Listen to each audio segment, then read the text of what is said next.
What got you there with What got you there with Sean DeLaney? I'm Sean DeLaney, and on this episode of What Got You There, I sit down with legendary leadership coach Jim Dethmer. Jim has been foundational with his book, The 15 Commitments of Conscious Leadership. If you want to learn how to be a better leader in the business world, in your personal life, as a parent, this is going to be the episode for you. We deconstruct mastery, leadership, consciousness, and so much more on this thought-provoking episode with Jim Dethmer. Jim, welcome to What Got You There. How are you doing today? I'm doing great. Can you hear my cuckoo? Oh, yeah, I can. That's the best way to get an episode started. You got the cuckoo in the background. But I'm wondering, as we do get started here, I would love to get warmed up a bit. And I'm wondering, do you have any non-negotiables that you feel you just really need to get in each day that just move the big buckets forward for you each day? Sure. Yes, I do. So are you talking about non-negotiable practices that I do each day, rituals, if you will? Yeah, I would love to hear that. Okay, great. Yeah. So generally I do the following. I haven't used an alarm clock for many, many years. So I wake up sometime between 5 and 6 a.m. I go downstairs, I make one cup of coffee. One for me, one for my wife. I take it back up to Debbie. That's a non-negotiable, by the way, making her a cup of coffee. The other day, she got up and made the coffee, and I said, nope, you cannot do that. So I make her a cup of coffee. Then after I give her her cup of coffee, I come sit back down. This is a little different than a lot of people. I actually scan my world. Now, I don't do anything. I'm not on social media of any kind, but I do look at any texts or emails just to see, because it might have been 12, 14, 18 hours since I checked that. So I just look and see, is anything requiring immediate attention? That takes about 30 seconds. Then I get still and I meditate. That's a non-negotiable. So I do that every day, all the time. After I'm done meditating and getting present, then I go and I write 3 pages. I got the idea years ago from, it's called Morning Pages, and it came from a book on creativity. So I do morning pages. Often, now this is not every day, but many, many days. If you look at the last 2 years, certainly 70% of the time. I then do Wim Hof breathing and yoga. And then by then, Debbie has come downstairs, and a non-negotiable is that we sit and connect with each other for a few minutes. Often what we do is we say, so what came up for you in your morning pages? For years, we've connected for a few minutes before we enter our day. But that idea of writing honestly, stream of thought, anything that is coming to our mind, really opens up a whole new level of connection and intimacy in the mornings when we talk. So those are non-negotiables in the morning. I do that every day. And another non-negotiable is I get some sort of meaningful physical movement throughout the day. That occurs generally in 3 forms. I love to be in nature. So I have a beautiful walk here in northern Michigan that I take through the woods and along the lakes. I play pickleball on a regular basis, and I play golf. So I'll do some combination of 1, 2, or 3 of those, certainly 5 days a week. I don't do strength training anymore or any of that stuff. So there you go. Well, it certainly seems like you're hitting the big buckets, right? Like mind, body, and spirit, getting those all warmed up throughout the day. I love the morning pages practice. I also do Wim Hof every single day. That's been one that's been very helpful for me. I'm wondering for you with the morning pages, that's where you're not picking up your pen, correct, during the entire time? That's correct. I would love to know, are there reoccurring themes that tend to come up? Absolutely. So let's talk about, for my morning pages, I always start writing. I actually do it on an iPad. I found that I love to write longhand on my iPad. I like that experience actually better than pen on paper. That's not a small thing, because when I've coached people over the years around things like morning pages and journaling, I tell them to pick a notebook, a journal, a pen that they really love, because part of it is the somatic experience of writing. We could digress onto that. So almost always I begin my morning pages with a brief check-in, just what's here physically, emotionally, intellectually, spiritually. What am I aware of that's here right now? And then I just start free streaming. And there are meta themes that come back over and over again, which are really the themes of my life. Like it would be around, am I experiencing full aliveness in this moment and in my relationships and in my work? Now, that can shape itself different ways, but I'm always monitoring my full aliveness. Another Jim, sorry one to would cut be, in. I would love to know what you think of as full aliveness, just for someone who's not familiar with it. okay, it means many things to me. One, it means being totally available to this now moment with my complete creative presence. Now, that's a big mouthful because it includes what does it mean to be in this now moment as opposed to living in the future, living in the past? What does it mean to live in this moment? Second, what does it mean to be fully available to this moment? Most of us are not fully available to this moment because we're still in some sort of reactivity, either related to the past or the anticipation of the future. Or we're not available to this full moment because we have an integrity breach in our life that is consuming some psychic, emotional, physical energy, which we could talk a lot about that because that's another theme that comes up in my morning pages is my full alignment and integrity. So aliveness and alignment. So aliveness to me means being fully available to this now moment with my complete creative expression. So another part of being fully available to this now moment means that I can experience my experience in this now moment. I can feel my feelings. I'm in touch with my body. I'm aware of both my subtle body and my gross body, my physical sensations, as well as my energetic wholeness, which is part of being fully alive. And then am I able to bring my full creative expression to this now moment, which doesn't necessarily mean in every now moment doing a creative thing, but it means that I am surrendered and available to this now moment. So full aliveness, I'm here now, being with what is, fully available to what wants to be. That's what full aliveness is for me. So I can feel all feelings. I can imagine all possibilities. I'm not encumbered by guilt, shame, resentment from the past. I'm not worrying about plans in the future. I'm just here now, fully alive in every fiber of my being. So that's a big part of what Morning Pages is for me, checking in on my full aliveness. And as I mentioned, that usually involves a real quick integrity inventory.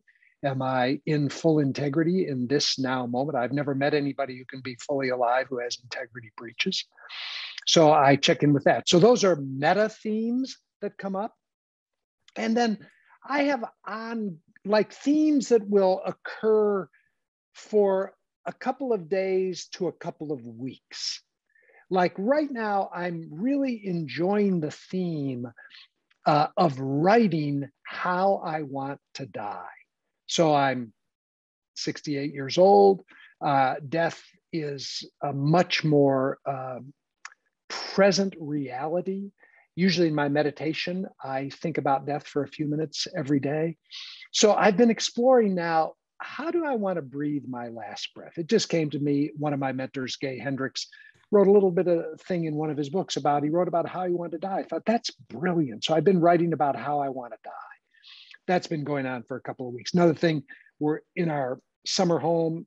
We have 6 kids, 7, soon to be 8 grandkids. Most of them have been here for a month or so. So anything that's coming up around my relationship with any of my children or my grandchildren, I'm writing about my relationships as a theme for this month. So I have meta themes, and then I have episodic themes that are usually capturing my attention. And then, like most Good Morning Pages, I just free associate. Whatever else comes up, I just write until I've filled the pages, and then I stop. I'm wondering, you were mentioning full aliveness.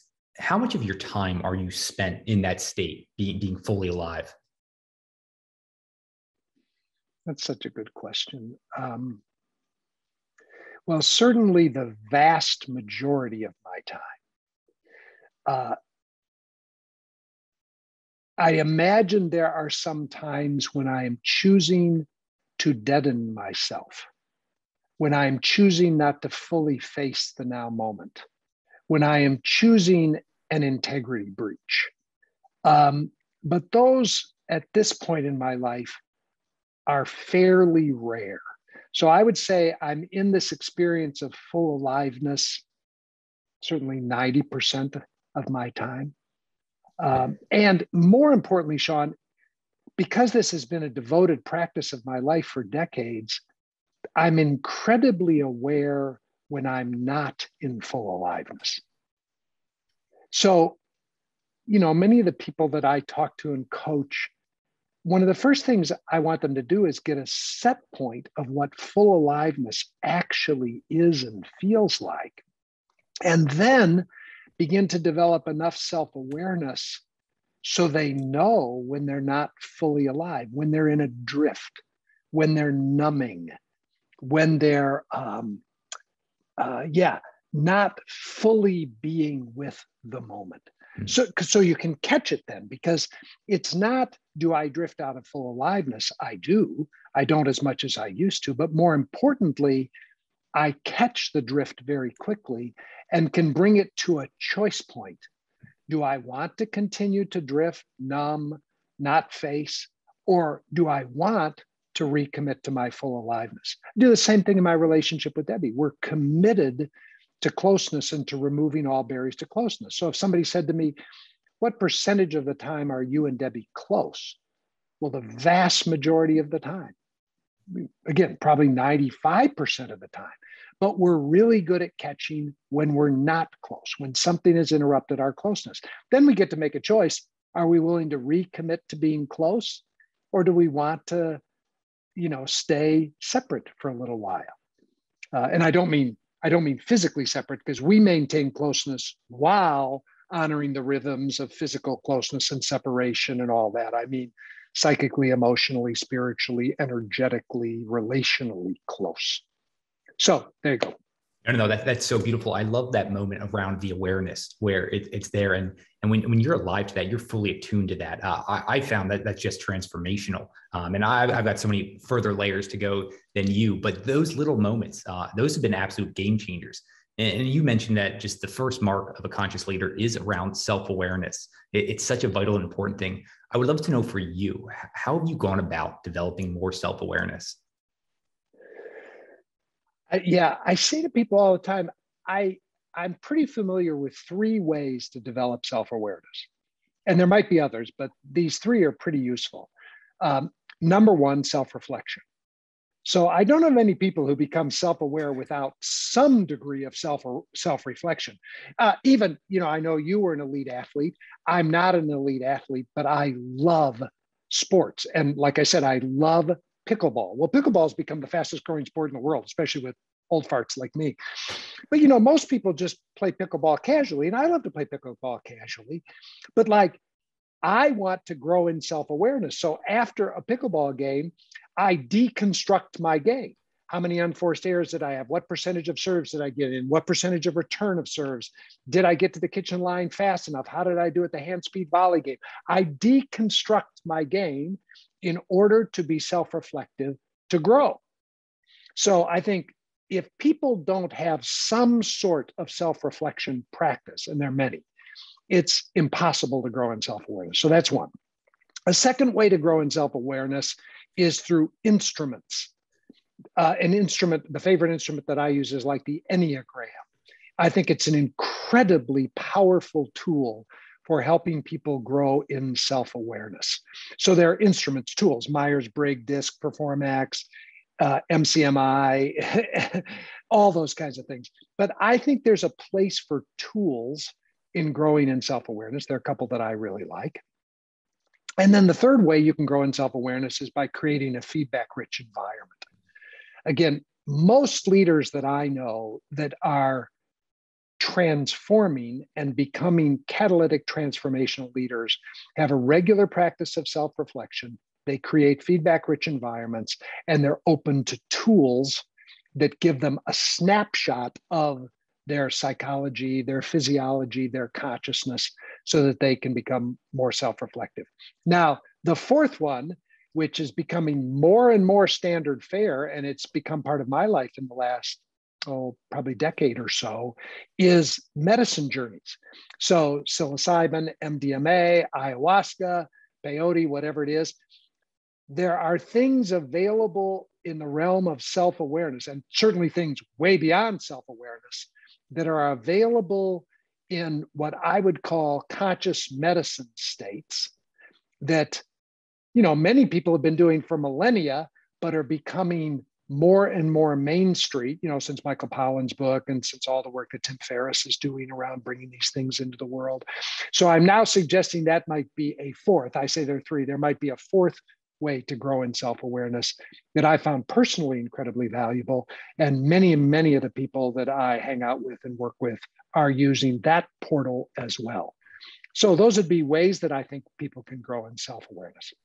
I love feedback-rich environments. So I'm thinking for you, the master, what does a great feedback-rich environment look like? And we can use a working context here. I'm just wondering if you have a vivid picture of what that is.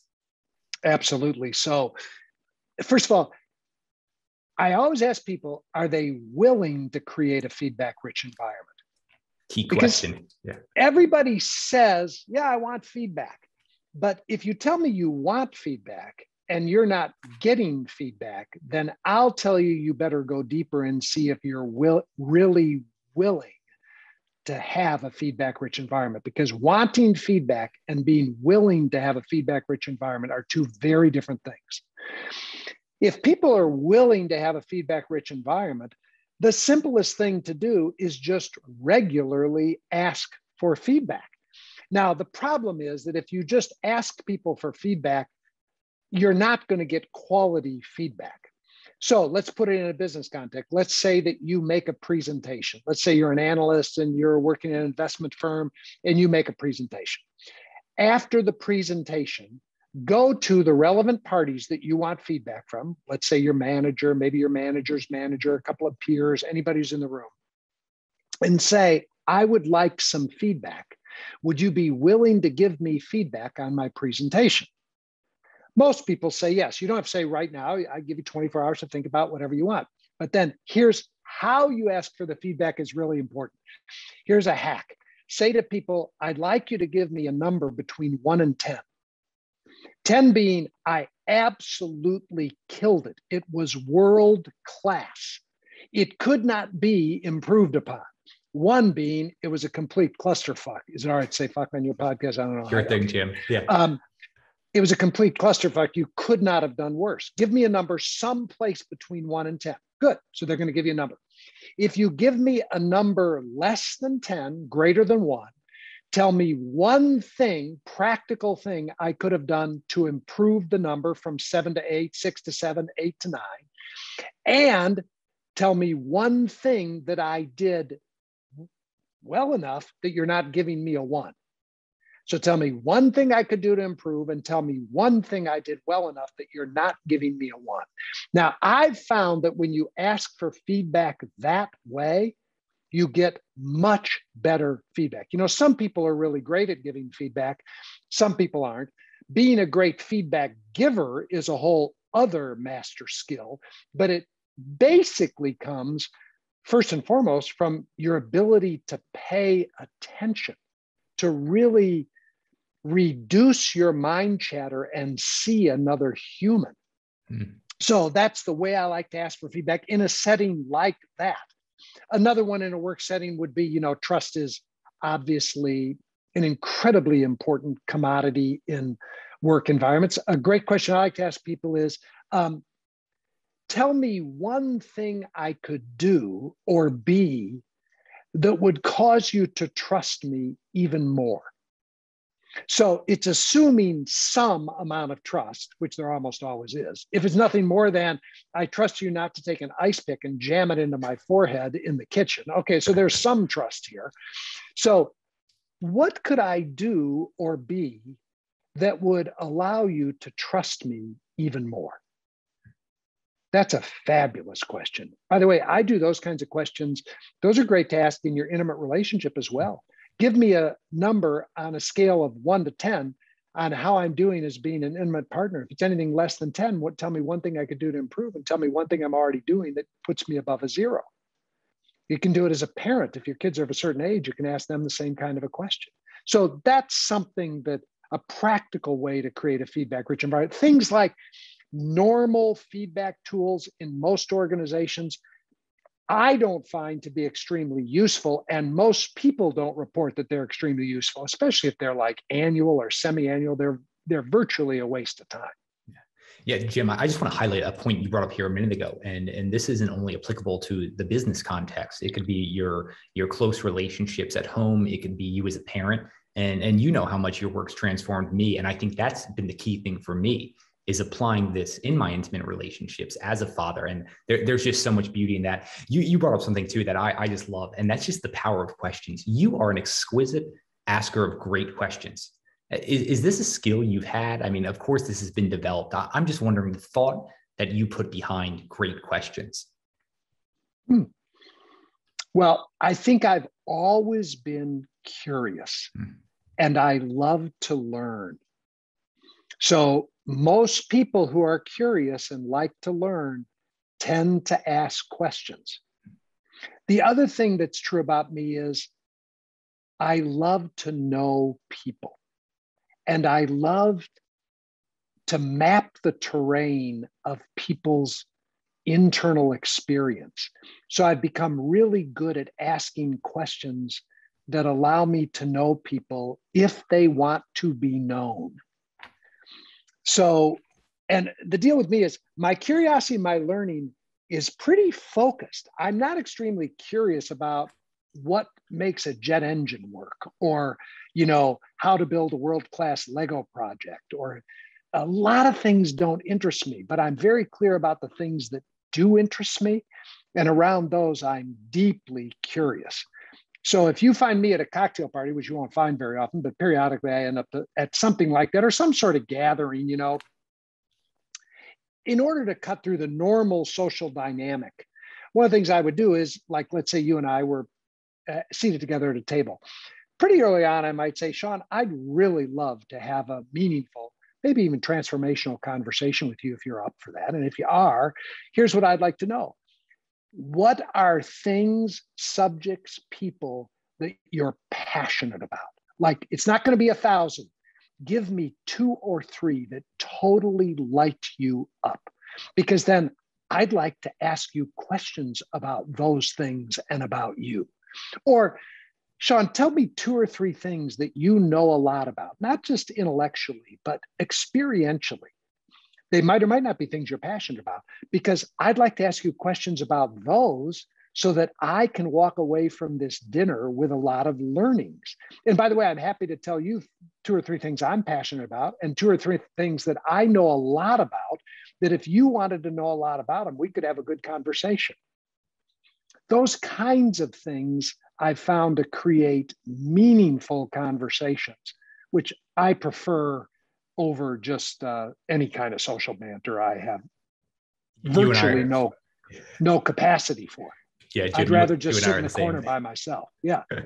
Well, what I love about those questions is automatically you're just going levels deeper, like right off the bat. If they're willing, if they say yes to those, you just get so much deeper. And that's what I love. It leads to so much more beautiful conversation the rest of the evening. Yeah. And it leads to the possibility of real connection. If we get a bingo where we're both passionate about the same thing, we could have the beginning of a relationship. If we get a bingo where we both know a lot about something that really matters to us, we could get a bingo. But if I don't do that, if I just talk about the normal loose chatter, there's no possibility of anything coming from that is going to be at all transformational. And there are other questions, if it's a long dinner and we get going, then we can explore even deeper questions. We love if I were to really, really know you, what would I know about you? That's a deeper question. Another one, if let's say now we're, a couple of beers in, or a couple of vodkas, or a couple of glasses of wine in, I might say this: what do you really not want me or anybody else to know about you? And I'll tell you first, I'll go first. Stuff like that. So now we're risking vulnerability, which if we're going to go deep in the relationship, eventually we're going to choose to risk vulnerability. So it's just how deep, how fast, how far do we want to go? Yeah, I would love to explore that parallel journey with the risk and vulnerability. Is that crucial that you're both in sync on that journey together in order for those levels to be reached? Well, think about it. In all the relationships you've had in life, where you reach a level, let's say, of intimacy, and I'm not talking here solely or exclusively or necessarily primarily about sexual or physical intimacy. I like the word intimacy, by the way. We stick a couple of hyphens in it and you get into me see. You think about all the relationships where you've gotten to some level of intimacy, some level of connection, some level of alignment, some level of a holy shit moment. Didn't almost all of those involve shared vulnerability? Now, there might be an exception to that if you're in some sort of guided experience where you're with somebody who's guiding. It might be primarily you who's getting vulnerable. But even there, I spend a proportion of my time coaching people. And I say to them right at the get-go, let's just be clear here that this isn't a typical therapeutic relationship where you're going to get vulnerable and I'm going to stay virtually impenetrable. I'm going to reveal to you as much as you reveal to me. Now, I'm not going to necessarily talk about my frustrations that I missed a 6-foot putt the other day and lost a golf match and what that says about my ego and my identity and all that. But anything that's real to our conversation, I'll get vulnerable with. So to answer your question, I think there's a shared vulnerability where we are trusting ourselves and the conversation and each other enough to successively peel layers away, to find deeper and deeper possibility for co-creativity as well as connection. That co-creativity and connection is just such a wonderful thing. You bring this up, and I asked the question, and now in hindsight, it's so obvious. It's funny. It's one of my best friend's birthday, and over the last 2 years, we've just gone so many layers deeper because of this. Those shared experiences, that trust. I guess when you really think hard on some of those relationships, it's incredibly obvious why it's led to such a great relationship. You mentioned something I just need to pick on, and then that's around curiosity. Mentioning you're a curious person, but only curious on certain things. So I'm thinking about that whole exploration versus exploitation. Like, what are you doing during that exploration phase where all of a sudden you go, oh, wow, this is something I'm into? Okay, great. So let's stay with it. Like I picked up a pickleball racket for the first time 3 years ago. So, I played a lot of other sports, picked up a racket. I played once, just a very casual setting with a couple of our kids and grandkids. And after about 30 minutes, I thought, I love this. Now, how did I know? How did I know that I would be interested? This is, by the way, this is relevant whether you're talking about pickleball or neuroscience or tantric sex, or it doesn't matter what the category is. How do you know?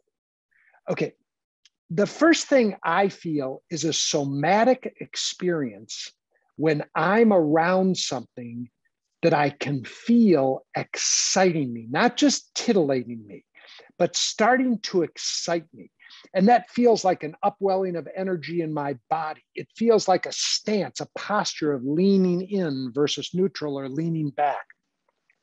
It feels like a physical lightness. It feels like my body starting to tell me, yes, I belong here. By the way, I can feel the same thing in relationships. I can sit with somebody for 2 minutes and I can feel in my body whether my aliveness is going up, staying the same, or going down. So many, many people are not tuned into their somatic awareness, to their body intelligence. We talk about IQ, EQ, emotional intelligence, but now we're talking about BQ, so body intelligence. So after 30 minutes of pickleball, I went, there's something about this I like. Now, as a little kid, if I try to make sense of it, as a little kid growing up, we played countless hours of ping pong. I loved ping pong. I don't play ping pong anymore, but I loved it.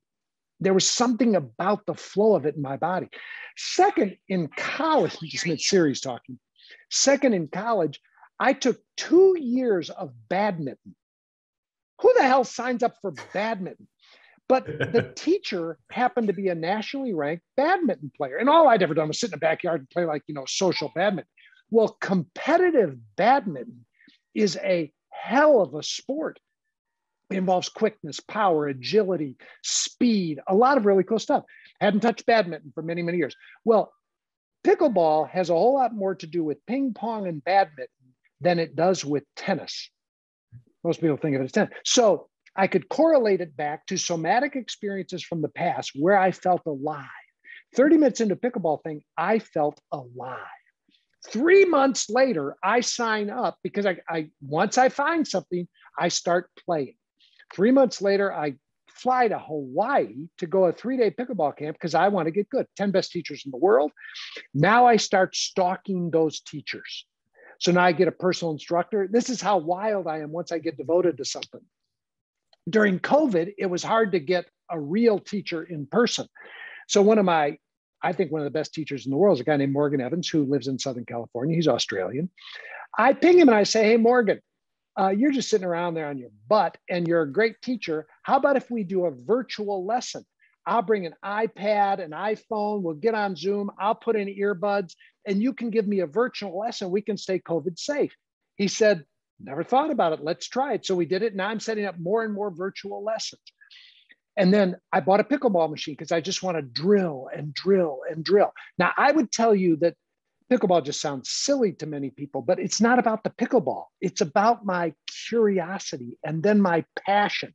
You could be doing the exact same thing, like I said, with neuroscience or contemplating altered states of consciousness. What lights up your body, what gets you leaning in, what can you not say yes to? What do you have to say yes to? Those are the things that I invest my life in. Those are the things that bring forward all of my curiosity. It just so happens that consciousness, leadership, and relationship are the top 3 over the course of my 68 years. And that leads to a calling and career. Pickleball isn't going to lead to a calling and a career. But the things that really interest me, consciousness, relationships, and leadership, that leads to something that's not only a calling, but a career. That's nice when your calling and your career can overlap. As you've gotten better at pickleball and even around coaching and leadership, has this body awareness, has this extended even outside yourself where you can just, even by sitting there, grasp patterns and ideas around things that are going to transpire into the future around your work? In my body or in other people's bodies? I'm probably doing a pretty bad job asking this question, Jim. So I'm thinking about a great chess player. And I'll tie this back into my sports background. Great chess players, they can look at the board and they have a sense, a feel for what's going to happen next. In my lacrosse days, as I performed much better and got better, I would have ideas and I knew where the ball was going to be and where certain people were going to be on the field well before it ever happened. That awareness is something I just search for continually. So I'm wondering if that comes out for you and if that's the same type of thing as this body intelligence. Well, let me ask you this. If you don't mind, let me ask you a couple of questions. Let's go back to lacrosse where you had a mastery of this knowing. Did you know it in your body? Like, could you feel it in your body? In other words, when in the moment, when you thought, I know where like Gretzky said, I go to where the puck is going to be, that whole thing, or Larry Bird could see the whole court in an instant. Was that something you experienced in your body? If so, was it located? Did you feel it in your chest? Did you feel it in your abdomen? Did you feel it in your back, in your jaw? Was it somatic? Or was it more of an energetic intuitiveness? Or was it more of a high level of pattern recognition that you didn't even need to, obviously when you're playing lacrosse, you couldn't think about it. Unlike golf, it wasn't a stationary game. It's a movement game like hockey or basketball or something like that. How did you know what you knew? This is beautiful. I think that there's two separate things going on here. One is around the actual skill. That was where the level of mastery, that was just happening at a subconscious level. I'd done those things so many times. I did not have to think about performing the actual action. When I'm describing the ball and people moving on the field, that was both a combination of pattern awareness and then just energetic movement, where someone hadn't even moved yet, but I had a sense of what they were doing. So for me, I think it was two different things. It was the subconscious level of mastery, that deeper level of knowing how to do certain things, that it happens subconsciously. But then the energy awareness and pattern recognition around things that were going to transpire on the field. I don't know if that answers the question. That's just kind of how I think about it. I love it. So again, we're flipping the interview here. If I listen to you, I hear three things. One, thousands and thousands and thousands of reps. So if I picked up a lacrosse stick right now and we started to play catch, I wouldn't have a clue how to do it. You don't have to think about it. You just do it. You just know it, right? Instantaneous. Yeah, I haven't picked one up in a few years. I can pick one up right now. I can feel, I don't have to stick I can literally feel bodily emotions, exactly how to feel no matter what I'm doing with it. Yeah, actually at this point, the stick in your body have become inseparable. 100%. Mm-hmm. Exactly. Okay. And that came from thousands of repetitions. Good. Pickleball, same thing. I bought a pickleball machine. I can load it with 100 balls. It throws me balls at whatever interval, speed, spin I want. Why? I want reps, reps, reps, reps, reps at that level. Okay, so we got that. So that's a necessary ingredient of mastery of it. Next though, pattern recognition. So now we're not just talking about you with a stick and a ball. Now we're talking about an infinitely more complex things as human beings are moving around in space and time. You started to be able to recognize those patterns, whole other dimension. So now when I'm playing pickleball, most pickleball that I play is played with doubles. I'm getting better and better and better at watching pattern recognition. And in pickleball, I'm always looking for the open space because you want to put the ball where the open space is. Third, though, and this is the one I want to grab, is you mentioned energetic recognition. Now, this is an interesting one because probably when I talk to most world-class athletes, you could start to feel where somebody was going to go before they went there. You could start to feel the movement of energy as the game was developing. That's a totally different thing. So one of my mentors is a guy named Locke Kelly. He's the mentor in the realm of Dzogchen Buddhism or meditation. I love Locke. I love his books. Debbie and I went and studied with Locke for a week in Costa Rica. Locke, if you listen to his journey around what does it mean to be aware beyond the parameters of my body and, for example, my sight and hearing. He started that when he was a kid. It was evidently this is the story he tells, pretty good hockey player. And he heard the statement that people have eyes in the back of their head. And he thought, what does that mean? And through these practices of meditation and glimpses beyond meditation, what he discovered is you can actually have energetic awareness of things that are transpiring beyond and outside of your sight and your hearing, your taste, your smell, and your physical touch. And he cultivated eyes in the back of his head, which is not an uncommon thing. What he's for people who get devoted to cultivating that is this energetic awareness. Now, so you cultivated it in lacrosse. I'm cultivating it in pickleball. I've cultivated it in my relationship with Debbie. So let's get real practical here. We've had thousands of reps at practicing world-class conversation. We're not accidental about it. We know what creates world-class conversation. We practice world-class conversation. That's equivalent to me and my pickleball machine, or you throwing and catching, particular moves, that's the equivalent of that, right? And then we've gotten to pattern recognition. Now, here's what I want to say about that is, everybody knows this, you can tell whether your intimate partner, you can tell their mood just by pattern recognition. literally how they're holding their physical body, their facial structure, the tone with which they say, mm-hmm, mm-hmm. That's pattern recognition. So we've cultivated that. So have you. But there's something even beyond that. I can sense Debbie's mood when she's not even physically in my presence. I can sense where her mood is trending because this is a whole different subject. I've cultivated energetic oneness with her as a practice. And so I can feel her energetically, and she can feel me, and we can start to feel where the relationship is going, which is incredibly useful because it allows us to anticipate what we might call an energetic upper limit, where we're going to crash our heads against too much exquisite love and we're going to pick a fight or something, or we can see that we're exhausted and we're going to get into some low energy depleted state that isn't going to be good for the relationship. So these three things that you identified, tens of thousands of reps, pattern recognition, and then this other state of feeling energy. I just don't know what else to call it. Feeling energy and sensing things before they occur, because in the realm of energy, they're already occurring. And you can start to feel it. I think if you deconstruct most great creators, innovators, leaders, they're doing those things whether they can label them or not. Does that make sense? No, it does make sense. I feel like there's even so many layers there.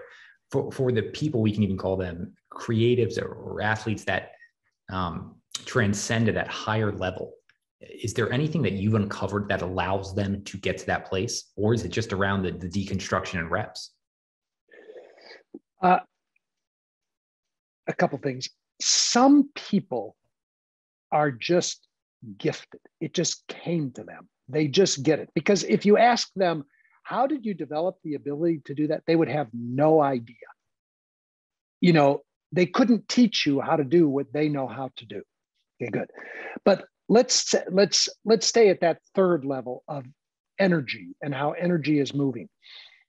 First of all, I think it involves being open to the possibility that there are dimensions beyond the gross sensory experience, the material, that are happening. It requires at least being open to that. Some people aren't open to that. You know, they're radical materialists. They don't believe there's anything else going on other than that which can exist in that plane.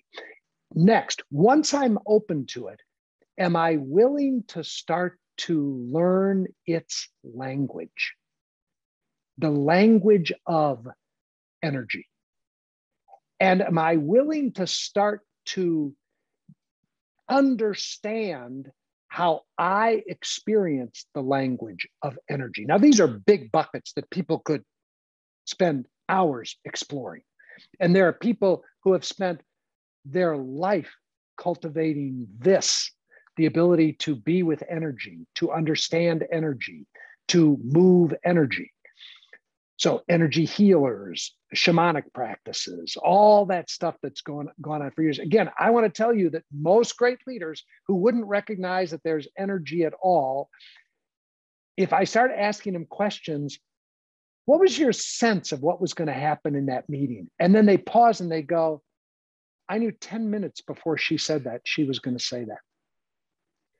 That's not just pattern recognition. Sometimes there's something else going on. And I say, because they haven't thought about it, I say, has that been something you've been able to feel much of your life?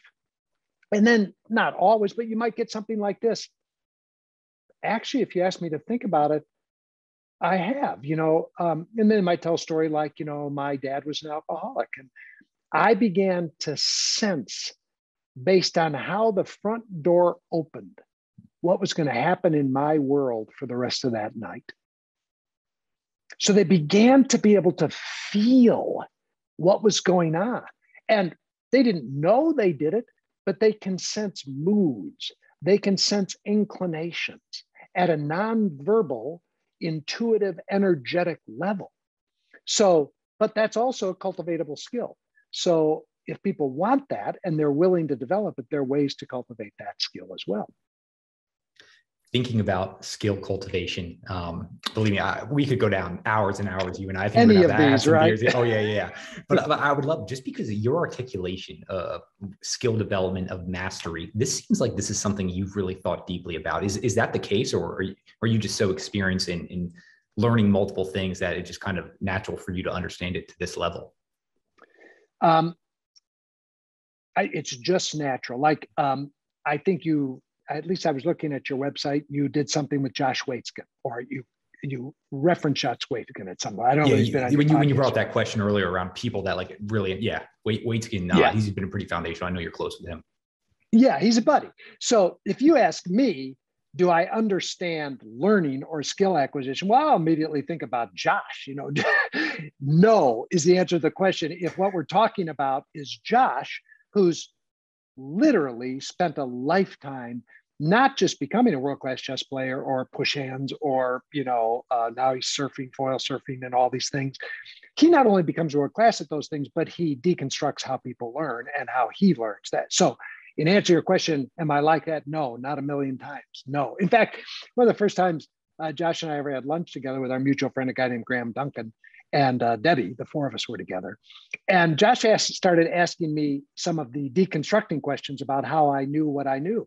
And I wasn't even that clear about how I knew what I knew. So I think I'm a novice in all that compared to people who really are learning experts. And about the things that matter to me, I'm pretty good at skill acquisition. Now, again, the things that matter to me, just to review deeply: consciousness, relationships, and leadership. So I'm pretty good at understanding skill acquisition around those things because I've just been a learner and a skill acquirer in those three areas. So that makes me able to come alongside somebody who wants to grow in consciousness, leadership, or relationship and map the territory a little bit to help her or him become more skillful. Because I know that you want to do these three things before you do those two things, because you can't do that thing until you've done these three things and those two things. It's a little bit like the other thing I'm passionate about is golf. And I've pursued great golf teachers, all over the United States. And one of the things to me that makes a great golf teacher, a great teacher of anything, is they can immediately, after just a couple of golf swings, they can immediately see the entire picture of me and my body, my somatic experience, my flexibility, my strength, my balance, my capacity to move, my sense of spatial relationship. The great teachers can see and sense that in any given moment, right? And then they can map that to what a great golf swing is. Now, again, the greatest teachers don't map my golf swing to Tiger Woods in his prime, because that would be absurd. His body can get in places my body cannot get into. They map my golf swing to an advanced picture of my golf swing that might look more like Ernie Els, or, because our body type is different, our flexibility. Okay, good. So they can do those two things: instant snapshot, mapping to the highest possibility. But then what makes them fabulous is they can deconstruct my entire learning curve and say, the first thing we need to do is change your grip 3 centimeters. Well, what they already know is that the biggest problem with my golf swing is that my sequencing is all out of whack. From the top of my swing, I start my hands before my lower body, which means I'm going to cast the club and come over the top. But they can't start there, because they know if they don't get my grip right, I can't get my stance and posture right, which is going to cause a fundamental flaw in my takeaway. So until my takeaway and the top of my swing is just right, they can't talk to me about sequencing. Isn't that true? Oh, yeah. So great learners deconstruct sequencing. If I were going to say to you, one of my kids is getting into lacrosse, I want to learn about lacrosse. Would you teach me? Well, you wouldn't start by teaching me about energetic movement on the lacrosse field or pattern recognition. You'd say, here's how you hold a stick, even though you could see the entire future. So all that to say, in certain areas, consciousness, relationship, and leadership, but very particular aspects of leadership, I'm pretty good at talking to somebody for a short period of time, getting a glimpse of where they're currently at, seeing the possibility that exists for their future self, and then deconstructing their learning down to a couple of the next steps they need to take in order to get themselves set up. So all that's very circuitous to say, that's what I'm good at. I'm not necessarily good at that like Josh is as a universal principle on how to be a world-class learner. Jim, one of the things I just appreciate so much is the level and depth that you were able to go to basically say that you're not at that level of learning, which is just, I hope people understand that as well. For you though, I am so curious now, where do you feel you've reached the highest level? We can call it mastery or expertise, just for yourself individually. Well, it would be in those three categories. So probably, if you ask me to force rank those three, consciousness, relationships, whether they be professional or personal, whether they be familial or sociological, and then leadership, I would say I probably have the most understanding and mastery of intimate personal relationships. I would say I am I don't know how many levels of black belts there are, but I'm a 10th degree black belt. I would say in the area of consciousness, the difficulty here is I can easily imagine people like Ramana Maharshi or Jesus or Buddha or even contemporaries that, but I know the field, I know the terrain. I have some degree of mastery, especially consciousness, not as an end as itself, but as a means to the end of equanimity, peace, freedom, aliveness. I have a high degree of mastery around that. Not necessarily the stratifications of the levels of consciousness that many of the great traditions have talked about. I don't know much about any of that. But I know a lot about consciousness as a means to being equanimous, peaceful, imperturbable, happy, alive, present. I know a lot about that. And then on leadership, there are many, many people who know a ton more about leadership, but I know a lot about conscious leadership and what it looks like to be a leader who takes radical responsibility for the influence they're having in the world and how to be that kind of a leader in the world. So those are three areas that I have some mastery of. They're probably the only three areas I have any mastery of, actually. But those have been my life's devotion. We're going to dive into some of the specifics there on leadership. I just love hearing and exploring all this. I'm wondering, though, if you're looking at different chapters of your life, it's pretty remarkable to have that rounded, that skill set. How long have you been in this place where you felt you had this level of expertise in those three domains? Yeah, great question. So if we look chronologically, so like I said, I'm 68. I feel like I have had meaningful mastery for the last 20 years. So certainly since my late 40s. If I divided my life, I've never done this before. I might do it this way. I would say in era one of my life, which would be early formation, and I'm going to make it, we could subdivide this, but let's say up through my 20s. I was largely experiencing the ache, the existential angst in the center of my chest through the family of origin that I was in, through pursuing things like relationships, through competing athletically, through just the normal development of an ego identity, through getting, degreed and pedigreed. All of that was really in service of me developing the hunger, the thirst, the insatiable appetite for freedom, for peace, for connection for the big things that would drive me all of my life. So one of the things I do, this is important, when I work with leaders, when I coach them, is I want to find out through inquiry with them, what are the big things that have been driving them since they were a little kid? Because it's still driving them. So for me, one of the questions that's been driving me relationally since I was a little kid is, if I am just who I am I lovable? Or do I have to do something, for me, largely meet the needs of other people in order to be lovable? That question was in me from the time I was a little kid. And in one form or another, I've been exploring that. Some leaders I work with, it would be this: do I have value apart from what I do? That question has been in them since they were a little kid. By the way, these are the people who become great doers, great achievers, people like you.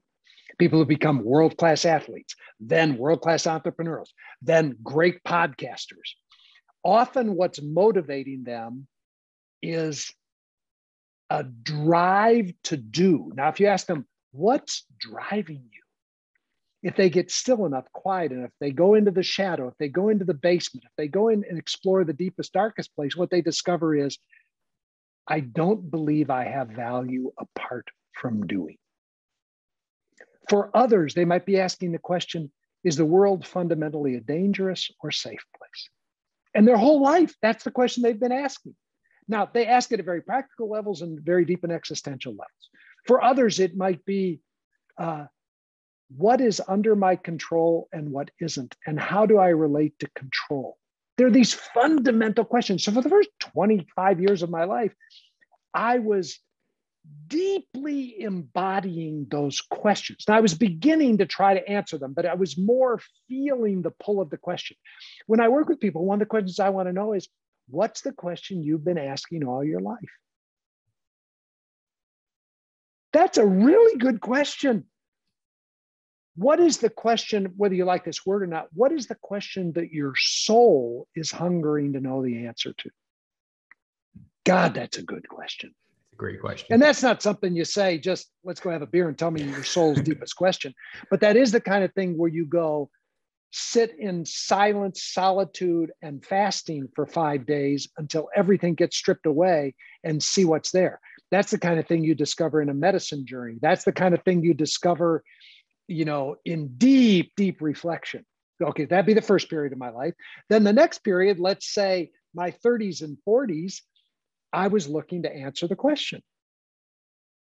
The question of, am I lovable apart from giving and meeting the needs of other people?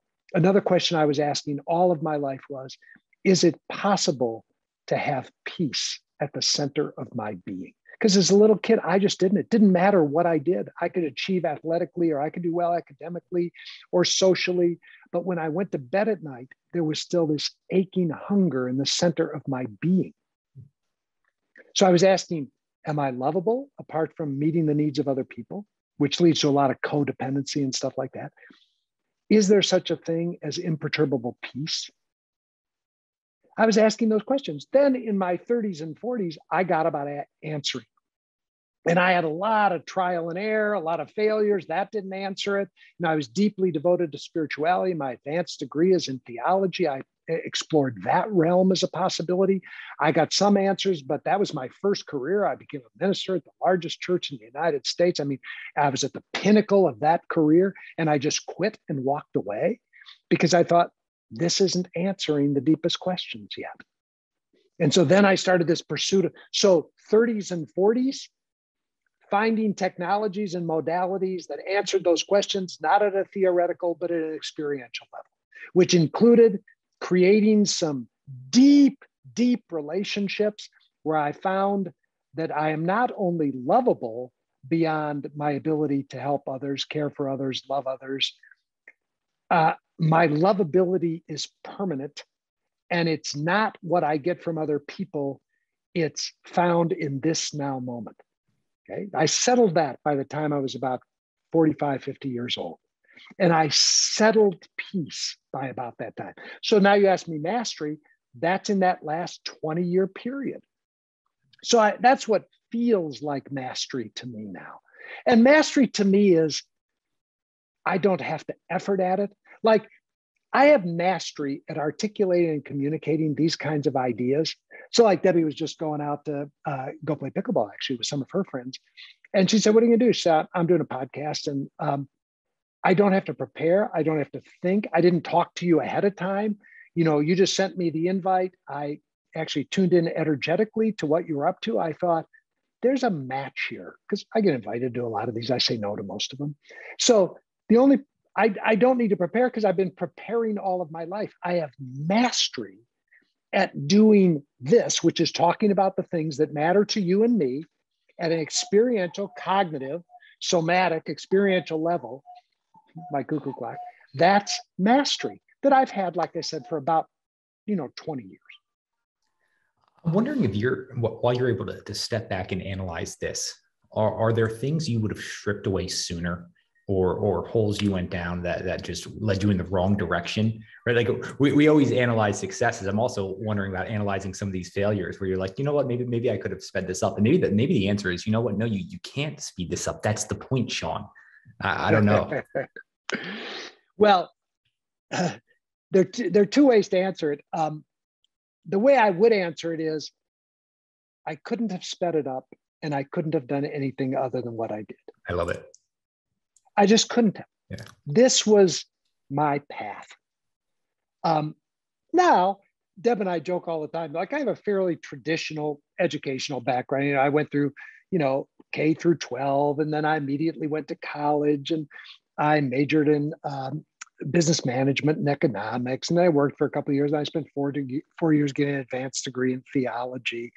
And, some of my peers, they're a little bit older than me, are kind of the gang that went to Harvard and started doing a combination of things. They dropped out of Harvard. They started doing, LSD. And then a ton of them went to India and started meditating earlier and all that. And every time I hear any of them, and I love their writings and what they've done in the world, I say to Debbie, God darn it, I wasted a bunch of time in college and graduate school in theology. I should have been in an ashram learning how to meditate and find transcendence. But it wasn't mine to do. But if you're looking for, so first thing I'd say to most people is, they're on their path and their path is perfect and you can't hurry it up. It's just going to be what it's going to be. And it's going to take as long as it takes and you'll get where you go. That's actually true. Now, at a practical level, I would say to people, when you're pursuing learning, there's an ability to know sooner rather than later whether you've exhausted this teacher, this mentor, this experience, this clan, this tradition, whether you've exhausted the learnings. I tend to be a guy who is incredibly loyal, so I can get in something and stay beyond the learnings. Now, again, at the highest level, that was my path. That's what I had to learn. But now I do teach people, have you gotten all the learnings that were yours to get out of that relationship? Whether it's an intimate relationship or a business relationship or a therapeutic or a coaching relationship. And I think it's useful to ask, have I gotten all the learnings? And becoming skilled at when you have gotten all or most of the learnings so that now you can move on to the next experience, the next clan, the next tribe, the next mentor, the next coach. So you get the learnings. I think there is something about that that can be incredibly useful to people. I just wrote a blog post on, are you completing or quitting in your life? And it's a very, it's a delicate thing because quitting a relationship or a circumstance, did I quit the job or did I complete the job?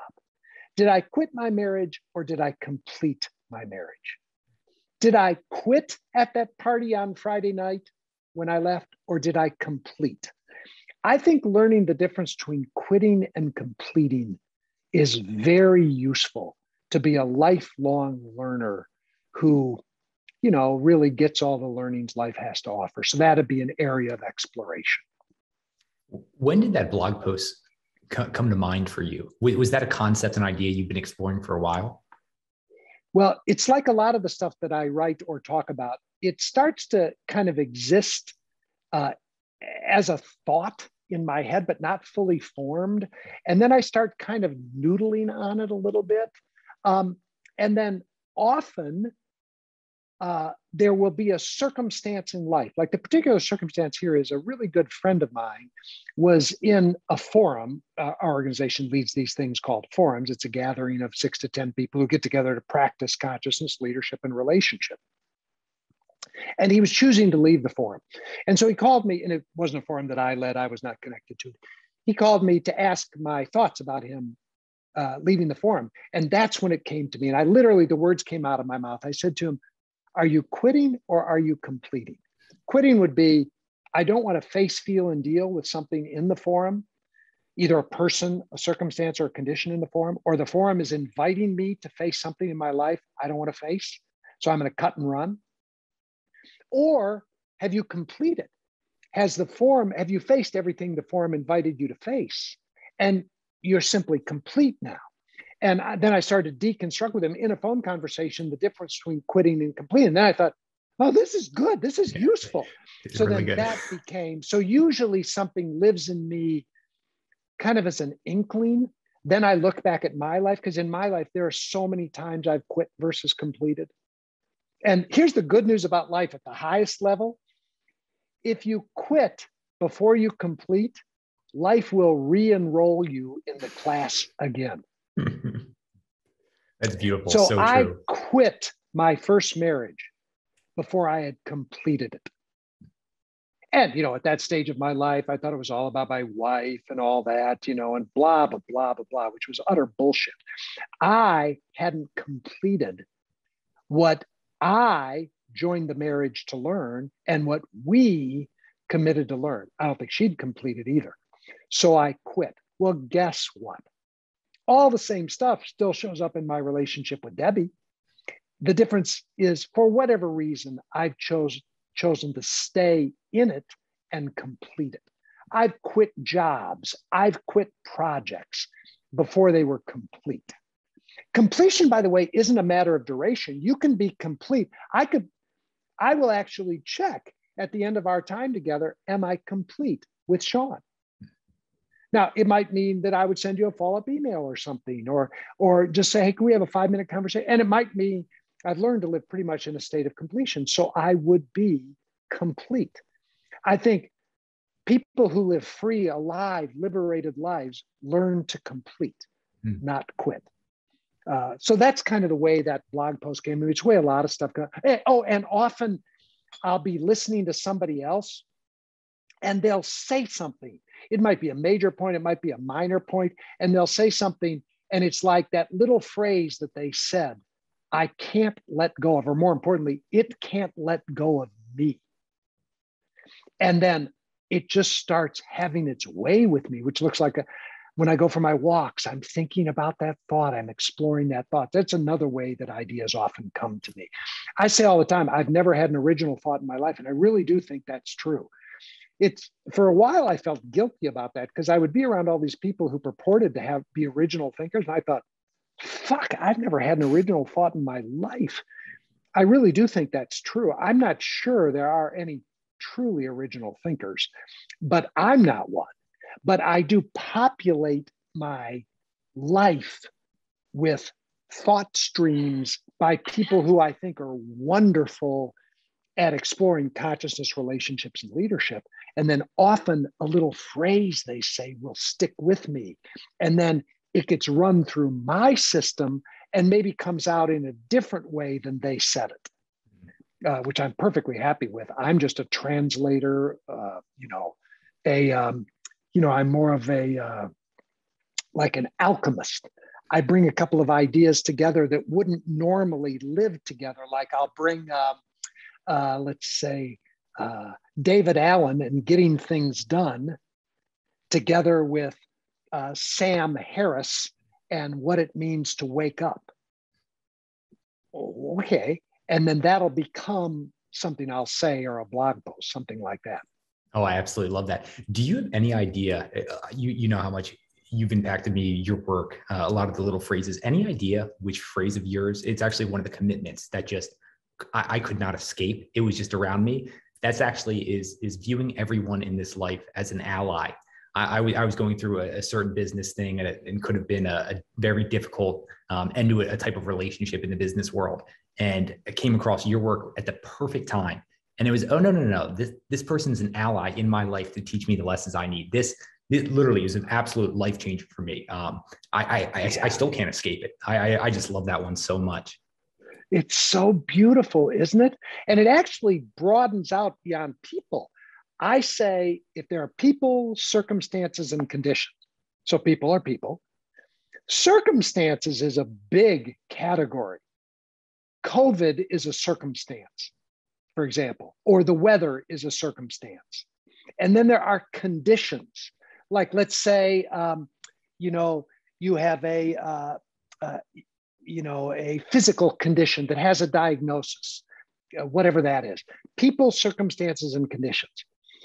In my experience, I'm either viewing people, circumstances, and conditions as obstacles and impediments to me getting what I think I want, or as allies and equals.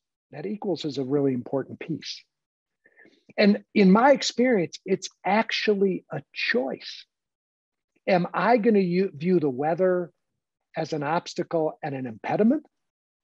Or am I going to view it as an ally? Our mutual associate, Josh Waitzkin, one of the things that he talks about all the time is how he views weather. And this is really important because he talks publicly a lot about how he views weather with his children. So, a lot of parents view inclement weather as a day to stay inside and do whatever you're going to do inside. With Josh, when the weather is bad, he gets his kids and they go out into the bad weather because he wants them to learn there's no such thing as bad weather. Weather is not an obstacle or an impediment. It's an ally to aliveness. Well, think about that. So it's really about how am I viewing all of life? Is life showing up, people, circumstances, and conditions, as an ally that's here for me and my learning? Or is it showing up as an obstacle and impediment? Now, what you always have to clarify, and you know this if this has been one of your practices, it doesn't mean that that person in that business circumstance was necessarily an ally for you getting what you wanted at a transactional level in the deal. When we say ally, it means that that person was an ally in you waking up as a human being, to you becoming a more conscious human, to you becoming liberated from your egoic fixations and the identities that limit and constrain you. That's what he or she was an ally for. That's a big difference, because people say, well, wait a minute, my boss doesn't do performance reviews and they steal my ideas and they don't give me credit and then they screw me at bonus time.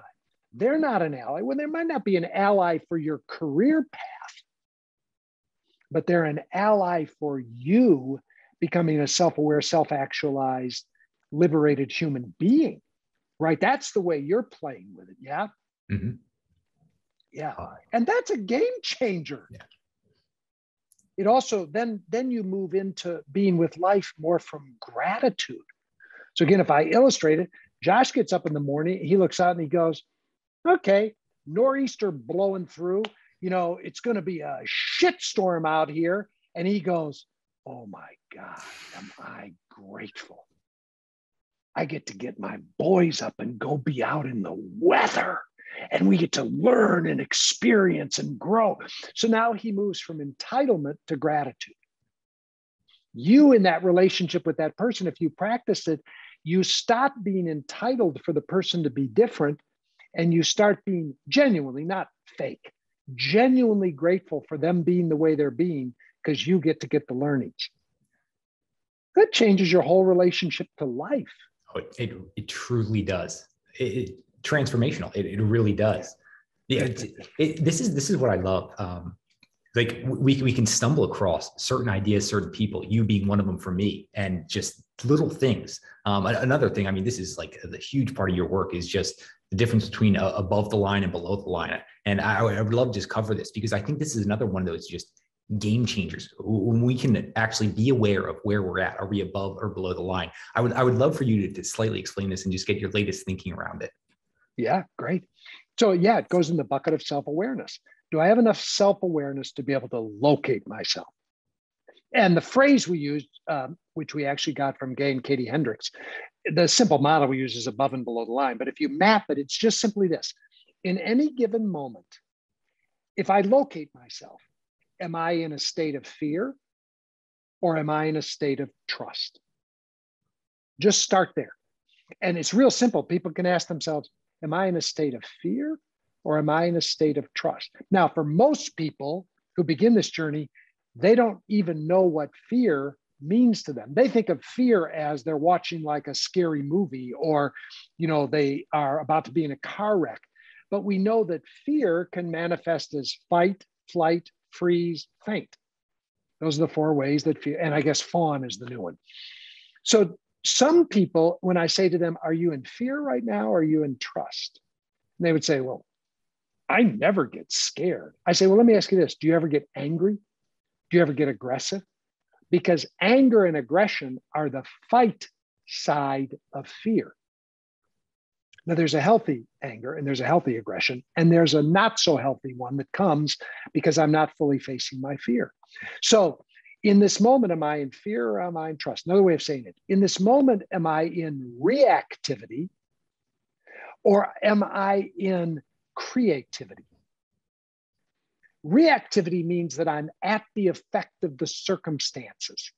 Creativity, like we said at the very beginning, means that I'm fully present and all options are available to me.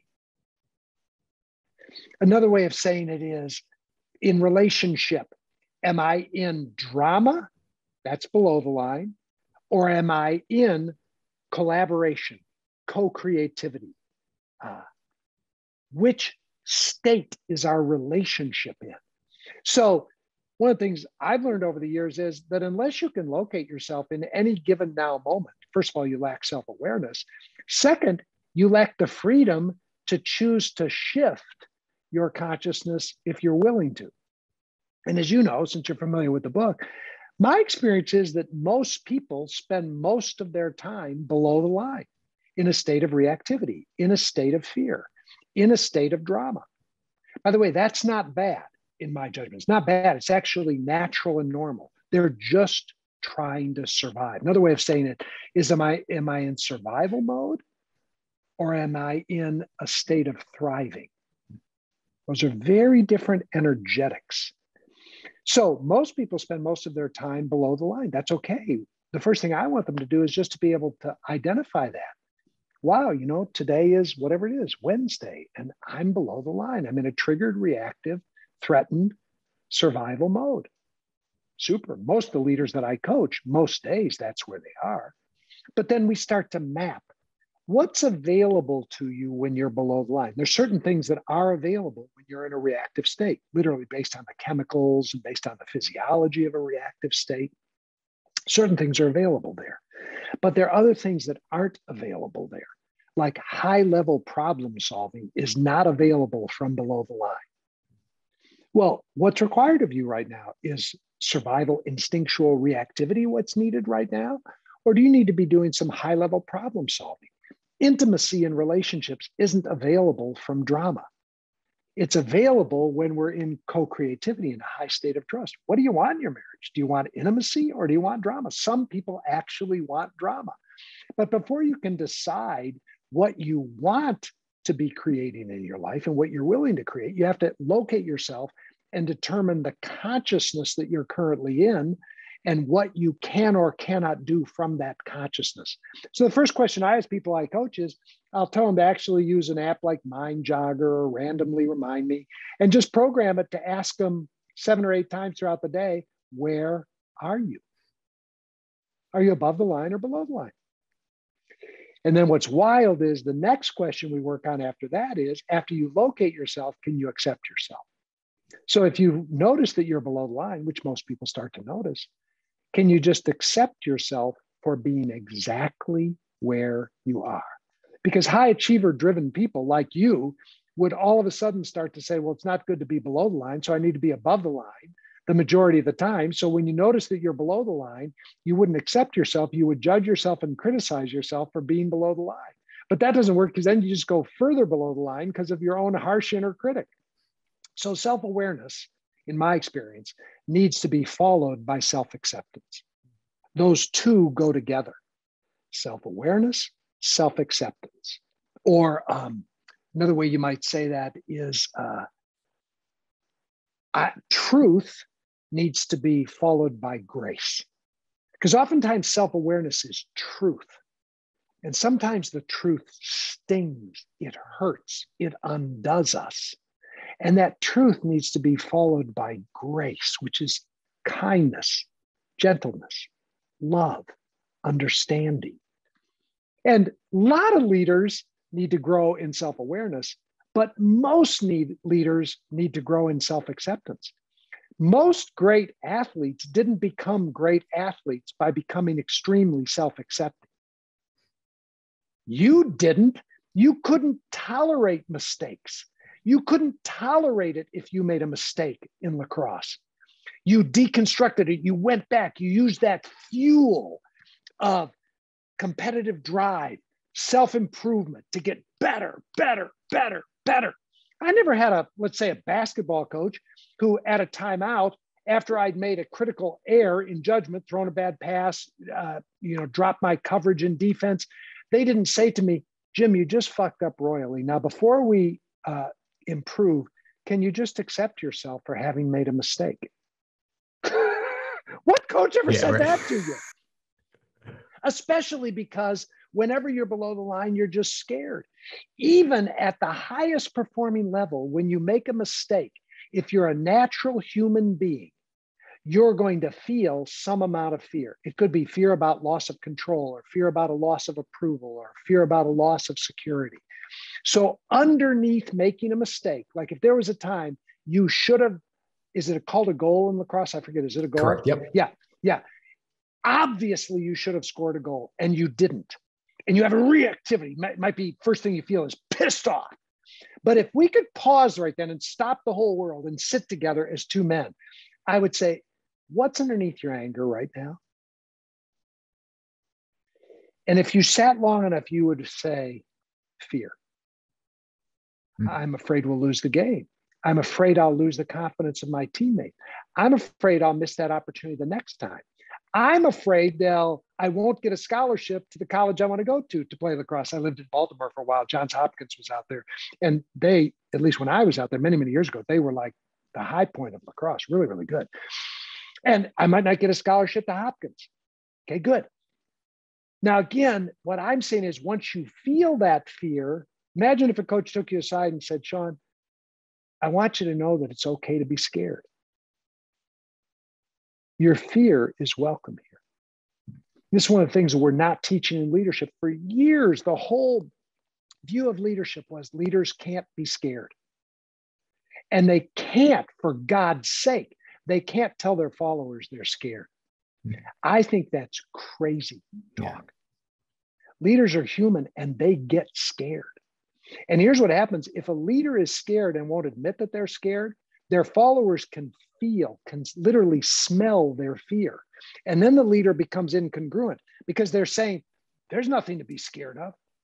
And everybody goes, you have your head so far up your ass, you can't see straight, because we ought to have fear. There's healthy fear. Fear is good. But great leaders now can say to their followers, based on our last quarter's performance, I just want you to know, I was awake at 3 this morning and I had some fear. So if you're scared, you make sense to me. You're not crazy. But here's what I'm doing with my fear. I'm not being paralyzed by it. I'm not being immobilized by it. I'm not going into the deep, dark cavern of fear. I'm using fear to make me pay attention and be awake. So I welcome your fear. And let's use it to pay attention and be awake.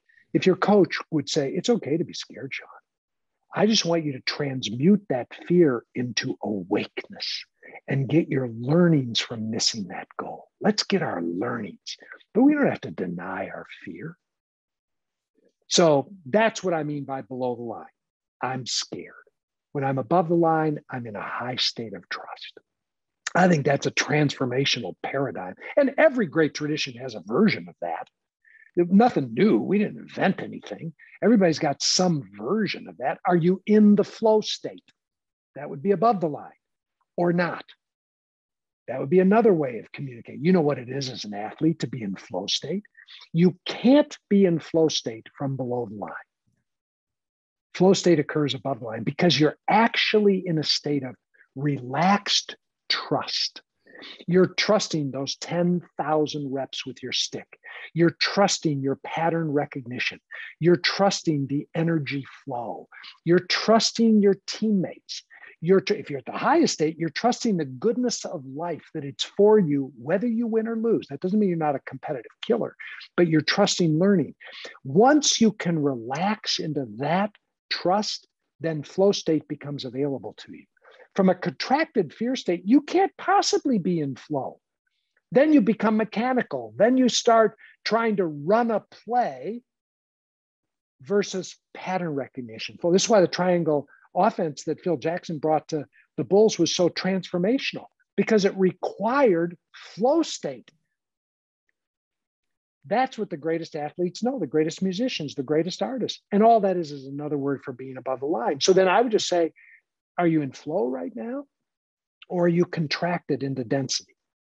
And what most people notice is they're in density much of the time. Well, what does it look like to be in flow state when you're parenting your 5-year-old?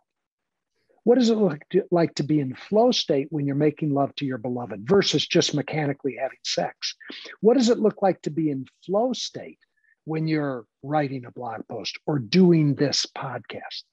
Are we in flow state right now? It's really a good question. Not that the other is wrong, but until I can't shift what I can't notice and accept. So that's what we mean by above and below the line. So many just amazing questions you brought up, Jim. I'm having one of those experiences where I feel like I'm kind of just like levitating, watching this conversation and just being totally absorbed in what you're saying. This is beautiful.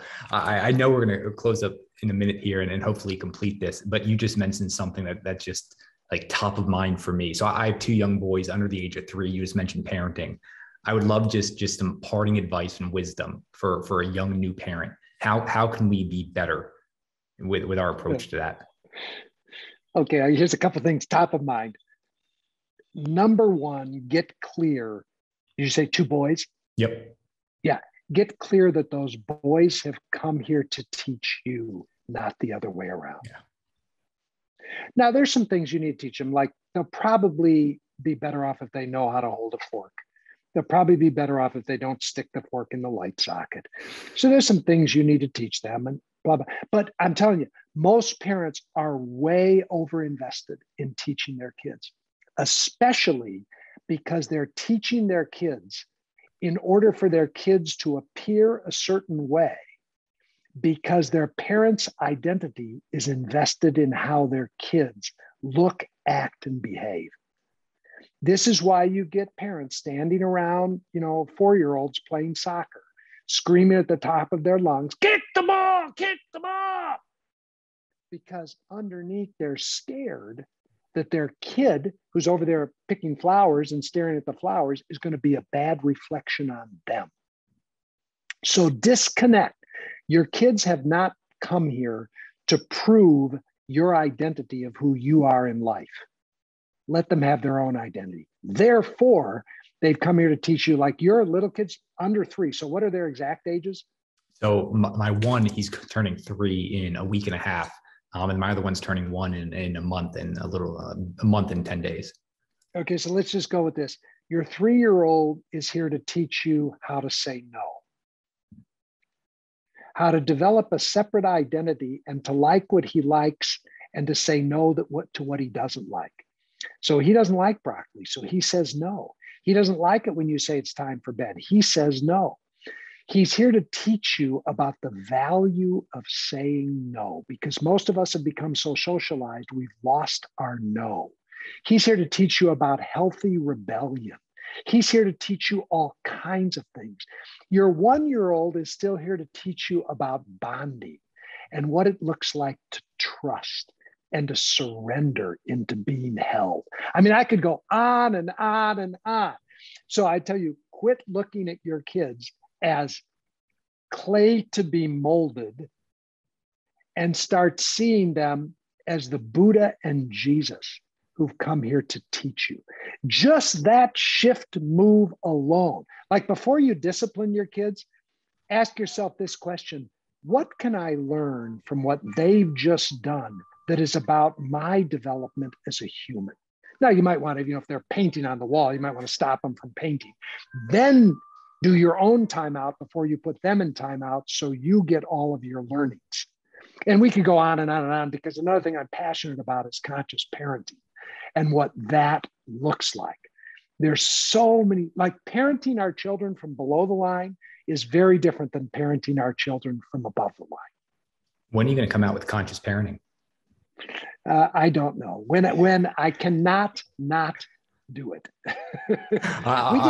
We did a class on it and people loved it. Yeah. It was really fun. Jim, your work, you already know, has just been so transformational for me. So this conversation is just, I can't even speak to the amount of feelings positive that I'm getting from this. But I would love to know if you could have this long form conversation, just call it an evening over some drinks and a great dinner with anyone dead or alive, just not a family member or friend. Who would you love to sit down with? Well, it's interesting. Somebody asked me that the other night, and actually my top of mind answer was Sam Harris of the Alive people. Are you familiar with Sam and his writings? And yeah, okay, good. So what I love about Sam is, what interests me is he brings together a deep commitment to total liberation through transformational insight into the nature of the mind. So he covers off meditation, all that stuff, and brilliance around things like neuroscience and politics and all that stuff. I think that could be a really fun dinner conversation. So he would be top of mind, somebody that I would want to be in the presence of. And then dead or alive, the dead people would be anybody, and this would include the typical people, Buddha, Jesus, Ramana Maharshi, Lao Tzu, anybody that we could have dinner together and a word would never need to be exchanged. And I would experience the deepest truth of reality from simply being in their presence. So there's a list of those people. That's actually my goal. I want to be a person, even though I love words and I love articulation, I'm believing more and more that it's being in my presence that creates change and transformation. And it's not my presence, it's that I'm simply a channel for the presence of love, whatever you want to call it. So I'd want to be with those people whose very presence was transformational, not their words. There's no conversation I want to have. Sam would be a hell of a lot of fun. There'd be others, that would be a hell of a lot of fun to talk to. But the thing I'm really looking for is people who, being in their presence, you would never be the same again. Never, ever. And they wouldn't need to say a word to have that happen. 250 plus interviews. Not one person has said that. And I think that's the greatest answer I've ever heard of that question. Yeah. You've literally just opened up a whole new portal that I want to explore in my life. Jim, this is beautiful. This is absolutely beautiful. This is one of those conversations, believe me, I will not forget. Your big book, 15 Commitments of Conscious Leadership, has been a game changer. Of course, I'm going to have that linked up in the show notes, the website. Where do you want listeners staying connected with you? I can't imagine they don't want to explore further around conscious leadership. Everything that I do and am shows up at our website, conscious, conscious.is, conscious.is. Everything is there, including if they want to reach out to me, they can do it through there. That'd be the place to go to know and do everything that I'm about. Fantastic. Well, Jim, I cannot thank you enough for joining us on What Got You There. Sean, I can't thank you enough for being an explorer, for being a passionate person, committed. You feel to me like somebody committed to excellence. Again, whether it's excellence in lacrosse, excellence with your two boys, excellence in leadership, excellence in doing a podcast. And I can feel both the manifestation of that excellence in you and the ache in your soul that has driven you to that level of excellence. Nobody's as excellent as you are without an ache in their soul. So I can feel both, and I honor both of those in you. Blessings on you, my friend. DeLaney.